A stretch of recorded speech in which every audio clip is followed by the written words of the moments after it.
అందరికీ నమస్కారం. దయచేసి వీడియోను చివరి వరకు చూడండి. చూసి లైక్, సబ్స్క్రైబ్ చేయండి, మర్చిపోవద్దు.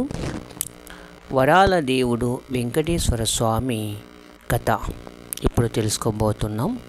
ఒకసారి తిరుమల తిరుపతిలో భక్తులతో కలకలలాడిపోతున్న సమయం ఒక పేద బ్రాహ్మణుడు శ్రీనివాసుడి సన్నిధికి వచ్చాడు. అతనికి ఎంతో దారిద్ర్యం, కుటుంబ బాధ్యతలు ఉన్నాయి.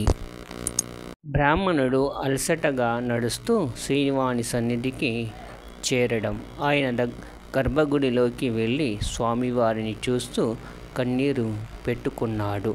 శ్రీ వెంకటేశ్వర స్వామి దివ్యంగా మెరిసిపోతున్నాడు.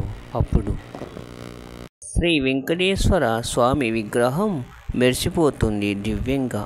స్వామి, నా కుటుంబాన్ని రక్షించండి, నాకు ఒక ఉపాయం చూపించండి అని విలపిస్తాడు. ఆ సమయంలో మంగళహారతి సమయంలో అర్చకులు స్వామివారి పాదాల దగ్గర ప్రసాదాన్ని ఇచ్చారు. అందులో ఒక చిన్న బంగారు నాణ్యం ఉంది. బ్రాహ్మణుడు అక్షరంగా నాణ్యాన్ని చూడడం, ఇదెక్కడి నుంచి వచ్చిందో తెలియదు, కానీ స్వామివారి అనుగ్రహంగా భావిస్తాడు.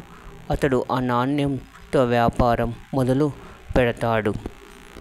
స్వామివారి కృపతో కొద్ది కాలంలోనే అతను ధనవంతుడవుతాడు.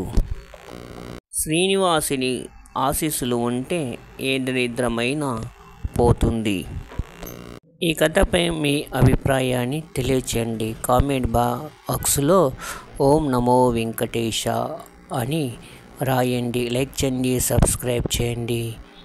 Thank you for watching.